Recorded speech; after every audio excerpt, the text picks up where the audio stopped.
ஆசிரியர் பெருமக்கள் அனைவருக்கும் இனிய வணக்கம். ஆசிரியர் தகுதி தேர்வு ஸ்பெஷல் டெட் எக்ஸாமுக்காக எல்லா சப்ஜெக்ட்லேருந்து நம்ம வீடியோஸ் போட்டுட்ருக்கோம். ஆல்ரெடி தமிழில் ஒரு 50 கேள்விகள் வச்சு குயிஸ் மாதிரி போட்டிருந்தோம். அந்த வகையில் 7th 3 டேர்ம்லையும் ஃபஸ்ட்டு செகண்டு தேர்ட் டேர்மில் இருக்கக்கூடிய இலக்கண பகுதியில் இருந்து மட்டும் ஒரு 50 கேள்விகளை தொகுத்து நான் உங்களுக்கு கொடுத்துருக்கேன். இலக்கணத்தில் ஆன்சர் பண்ணுறதுக்கு இந்த 50 கேள்விகள் உங்களுக்கு பயனுள்ளதாக இருக்கும். சரிங்களா? இதில் முதல் கேள்வி பார்க்கலாம். சார்பெழுத்துக்கள் எத்தனை வகைப்படும்?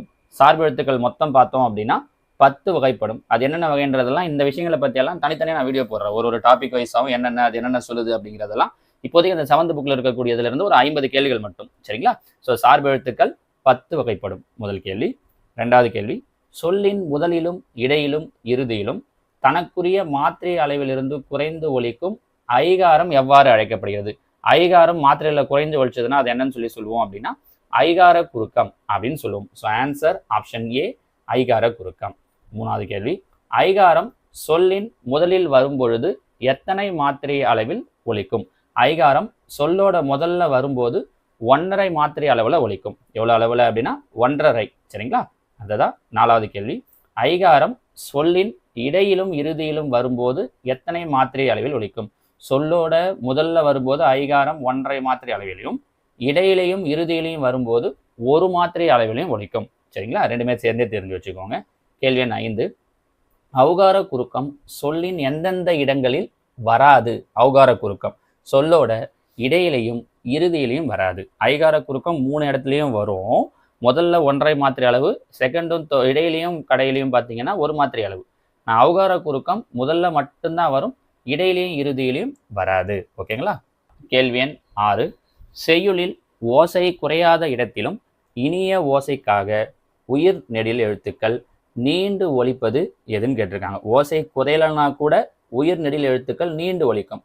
அந்த அளபடை என்னன்னு சொல்லுவோம் அப்படின்னா இன்னிசை அளபடை அப்படின்னு சொல்லுவோம். கேள்வி எண் 7. 4 வகை சொற்கள் எவை?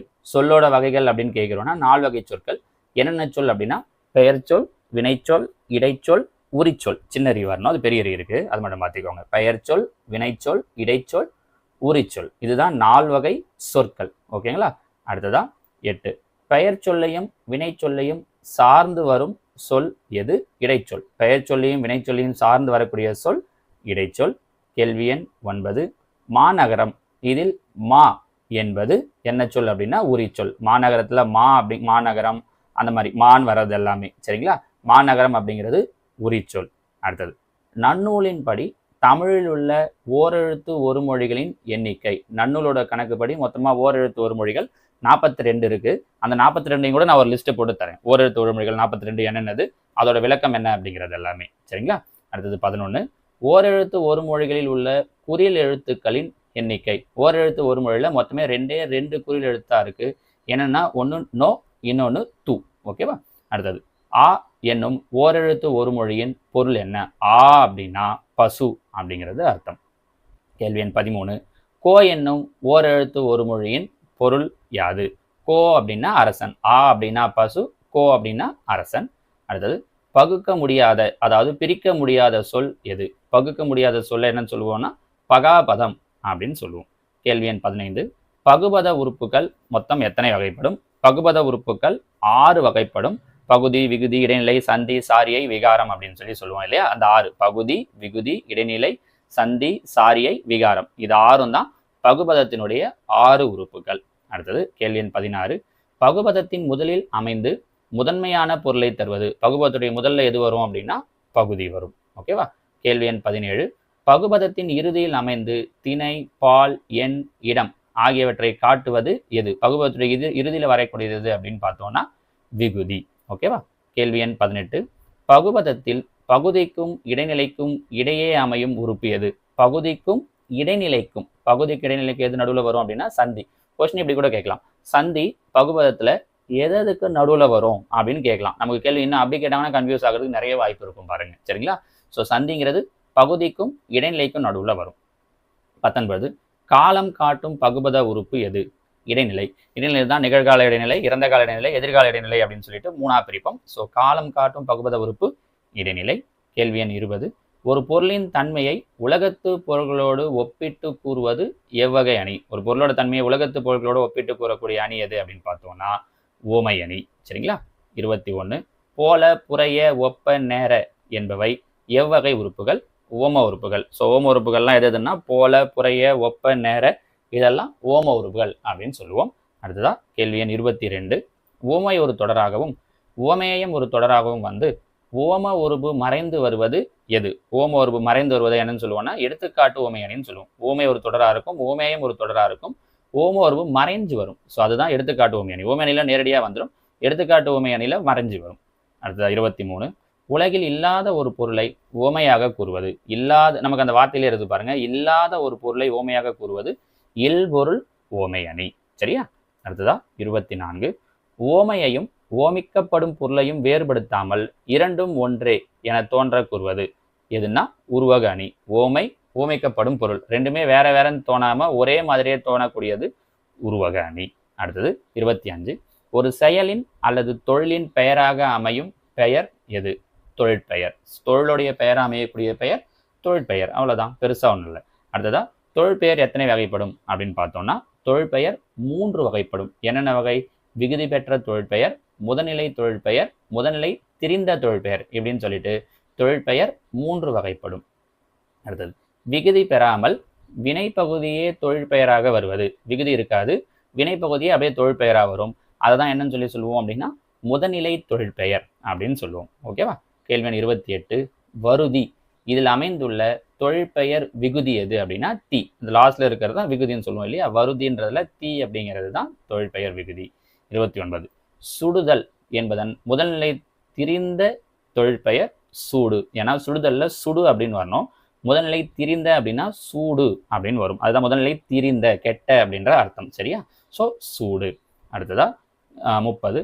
பேச்சு வழக்கில் என்றாவது ஒரு நாள் என்பது எவ்வாறு மருவி வருகிறது? ஆன்சர் பண்ண முடியுதுன்னு பாருங்களேன். என்றாவது, நமக்கு அழகாக இதை பார்த்தோன்னே ஆன்சர் சொல்லல. என்ன ஆன்சர் வரும்? என்றைக்காவது. கரெக்ட். என்றாவது அப்படிங்கிறது என்றைக்காவதுன்னு வரும். அடுத்தது சொல்லின் தொடக்கத்திலோ இடையிலோ இறுதியிலோ ஓர் எழுத்து மாறி வந்தாலும் பொருள் மாறாமல் இருப்பது. தொடக்கத்துல, இடையில, இறுதியில ஓர் எழுத்து மாறி வந்தா கூட பொருள் மாறாமல் இருக்கிறது என்னன்னு சொல்லுவோம்னா போலி அப்படின்னு சொல்லுவோம். சரிங்களா?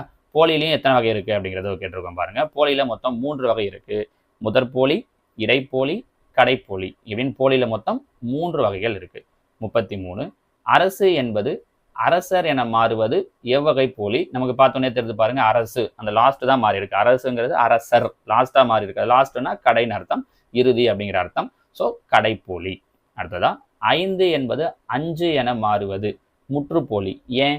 ஐங்கிறது ஆவா மாறி இருக்கு, இந்த இஞ்சா மாறி இருக்கு, தூ சூவா மாறி இருக்கு, ஒட்டு மொத்தமே மாறி இருக்கு அப்படிங்கிறதால முற்றுப்போலி அப்படின்னு சொல்லுவோம்.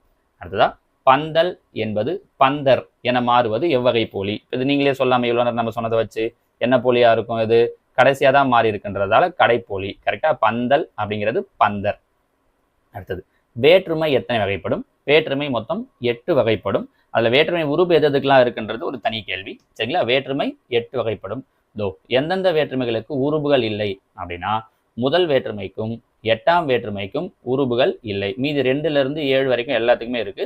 முதலுக்கும் 8ஆம் வேற்றுமைக்கும் மட்டும் உருபுகள் இல்லை. அடுத்தது 38. முதலாம் வேற்றுமையை வேறு எவ்வாறு அழைப்பர்? முதலாம் வேற்றுமையை எழுவாய் வேற்றுமை அப்படின்னு சொல்லுவோம். அது மாதிரி 8ஆம் வேற்றுமை என்ன சொல்லுவோம்னா விழி வேற்றுமை அப்படின்னு சொல்லுவோம். ரெண்டுமே தெரிஞ்சு வச்சுக்கோங்க. முதல் வேற்றுமையே எழுவாய் வேற்றுமைனும் 8ஆம் வேற்றுமையை விழி வேற்றுமை அப்படின்னு சொல்லுவோம். 39. 8ஆம் அடுத்த கேள்வி அதையே கேட்டோம் பாருங்க. 8ஆம் வேற்றுமை எவ்வாறு அழைப்பர்னா விழி வேற்றுமை. கேள்வி எண் 40. 2ஆம் வேற்றுமையின் உருபு ஐயால் இன்னது கண். 2ஆம் வேற்றுமைக்கு ஐ, 3க்கு ஆல், அது மாதிரி ஐ, ஆல், கு, இன், அது, கண். இதுதான் 2ல இருந்து 7 வரைக்கும் வரக்கூடியதுக்கு. சரிங்களா? ஸோ 2ஆம் வேற்றுமையுடைய உருபு ஐ. 41.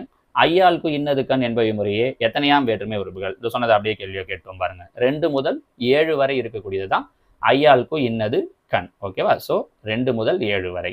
42. ராமனுக்கு தம்பி லக்குவன் இதில் பயின்று வந்துள்ள வேற்றுமை எது? ராமனுக்கு இக்குன்னு வருது, ஐ, ஆல், கு அப்படின்னா எத்தனாவது வந்துடும்? 4வது வந்துடும். சரிங்களா? 4வது வேற்றுமை உறுப்பு ராமனுக்கு வருது இல்லையா? அது. 43. மண்ணால் செய்த குடம் இதில் பயின்று வந்துள்ள வேற்றுமை எது? மண்ணால், ஆல், ஐ, ஆல், ஆளுங்கிறது 3வது, ஐ என்றது 2வது, ஆளுங்கிறது 3வது. ஸோ 3ஆம் வேற்றுமை உறுப்பு. ஒரு செய்யுளில் முன் வந்த சொல்லே பின்னும் பலமுறை வந்து வேறு பொருள் தருவது எது? முன்னாடி வந்த சொல்லே பின்னாடி மறுபடியும் பலமுறை வரும். ஆனா ஒவ்வொரு முறையும் வேற வேற பொருளை தரும். அதை என்ன சொல்லுவோம்னா சொற்பொருள் பின்வரு நிலையணி அப்படின்னு சொல்லுவோம். சரியா? அடுத்தது, புகழ்வது போல பழிப்பதும் பழிப்பது போல புகழ்வதும் எவ்வகை அணி? வஞ்ச புகழ்ச்சி அணி. புகழ்வது போல பழித்தல், பழிப்பது போல புகழ்தல் வஞ்ச புகழ்ச்சி அணி. கேள்வி எண் 46.